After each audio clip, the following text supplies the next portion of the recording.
Hello and welcome back. So today I wanted to talk about this book that I just read. It's called All the Bright Places by Jennifer Niven. And the genre of this book is young adult fiction. And then the structure and writing of this, there's two narratives, Theodore Finch and then Violet Markey. She shows a lot of tone and mood shifts among humorous, sarcastic, happy, sad, angry, desperate, and hopeful. She does a lot of this by showing it in Finch and Violet. So a character analysis of Theodore. He's an Indiana native. Is a brilliant, witty, artistic 17-year-old high school student, struggles with mental health and is very suicidal. He is very infatuated by death and is very knowledgeable on how people die. He counts the days before he kills himself. He has BPD and his emotions change all the time. He doesn't like to be labeled a lot. And then you have Violet Markey. She is subsequent withdrawal from the world led to the revolution that there's more to her than her classmates thought. She's very popular and had a life, but Violet becomes depressed after the car crash that led to her sister's death. She has looks and feels. She looks and feels better. Moving on in the novel. There's a theme analysis that goes along with this book as well. The theme analysis is there's a hidden suffering of mental illness. The characters in the novel take strides to hide their mental illness after being labeled a freak by a classmate when attempting to share disordered thoughts. Finch learns to keep his feelings and moods to himself, and then Violet hides the extent of her grief, and she looks bubbly and happy on the outside, but on the inside she's scared. She's like a scared puppy and is just trying to figure everything out her own way. Jennifer also uses a lot of literary techniques, one of them being metaphors. A couple of the metaphors are 8 steps to surviving quicksand. This happens when Finch moves into his closet after he and Violet overslept at a tower and she's banned from seeing him. He knows that he has to relax and breathe deeply and get back and take your time and take breaks. This is the extended metaphor to describe how low he's feeling now that he's messed things up, and he just tries to figure out that in quicksand you can't be pulling or going around and panicking and all this stuff. Another one is the flowers. When Finch gives Violet the flowers he picked up for her at the farm, she says, "No more winter at all, Finch, you brought me spring." Violet has been sad because of the snow, and it reminds her of her sister Eleanor, and the flowers usher some brightness and those bright places that are referred in the novel.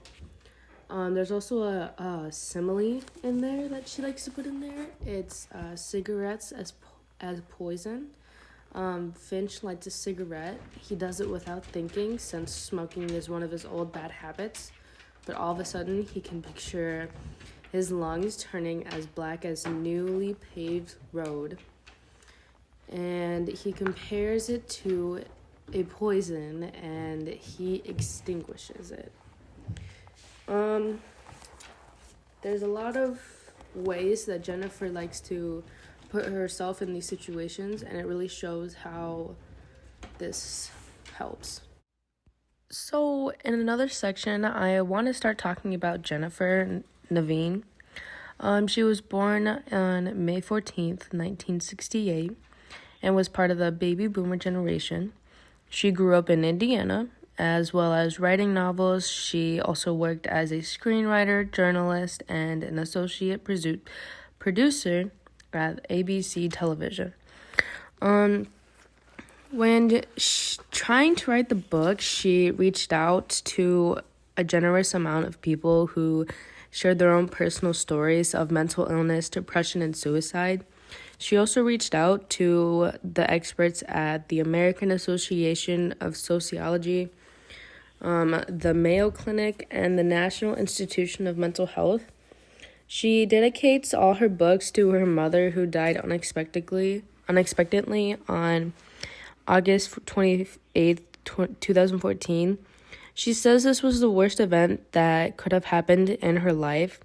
And so she quotes Finch saying, "You are all the colors in one at full brightness."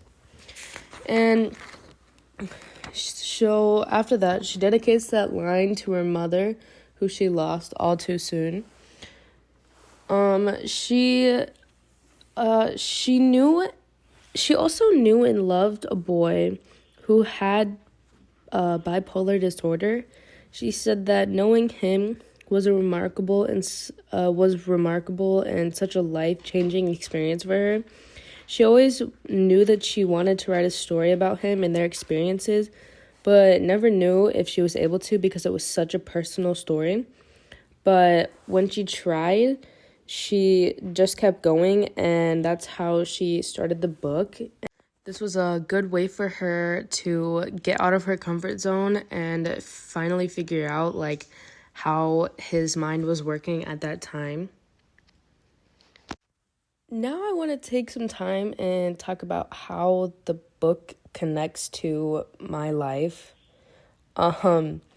So the book is really about how these two people, Finch and Violet, meet each other unexpectedly, and they bond over the fact that they both struggle with mental health, but Finch doesn't know how to control his, and he slowly starts to go downhill very fast, and he ends up killing himself, and Violet is left to deal with everything else that's gonna happen around them. And so the book connects to me individually because after I had back surgery for the first time, after that I was not doing so great mentally. I struggled for a long time, and I didn't really know what to do. I really just took it out on other people. I was really angry. I was like, you know what? I don't want to be here anymore. No one's going to be there for me anyways. And this was a time in my life where I was starting to figure out that some of my friends weren't actually my friends anymore, and that I thought that I didn't have anyone there. So after my surgery, lo and behold, you get meds, obviously. And so my big thing was, well, I don't really want to hurt myself, but I have these meds where I could just go to sleep and then probably never wake up. I never end up doing that because I'm still here, but it was definitely the biggest thing I struggle with, and I went to therapy for about 6 months after that. I never tried, but I thought about it. I was getting to the point where I was getting so bad that my parents wanted to put me into an institution so that maybe the institution could help me and fix my problem, because obviously I wasn't fixing it myself. But the one thing I figured out throughout that was that your family's always there to help you and help you through it, and that even though you may think that you have no one, you definitely have a lot of people in your life that are going to be there and are going to help you through it. And even after I found the friends that actually cared for me and were going to be there for me, I knew that I could count on them for something. And that helped a lot for, like, me individually. I also wanted to talk about how this book tells you about your own role in society. This book shows how people shouldn't be labeled as a freak just trying to get help. When I was going through it, I honestly didn't really know what to do, but the only thing I knew that I needed to do was I needed to get help. And it took a long time for me to figure out life again, and this is something I greatly appreciate. I was able to find people that would listen to me and even people that related to me at the same time. And unlike me, mental health is something most people don't understand. And what I'm trying to say is that mental health is slowly starting to be understood. People don't really have a good idea on what it is and how it happens. And parents are usually the most to judge when it comes to mental health, or like adults in general, because they think, well, back when I was my age, I couldn't really talk to anyone about this, so what was I supposed to do? And so I feel like parents are the most to judge when it comes to mental health. They like to say, well, your life is great, you shouldn't act like this, you'll be fine, and they just blow it off as if it's nothing. But I was fortunate because both my parents understood and went through their own problems as well. So this was something that they could relate to, and they could help me with what I needed to do.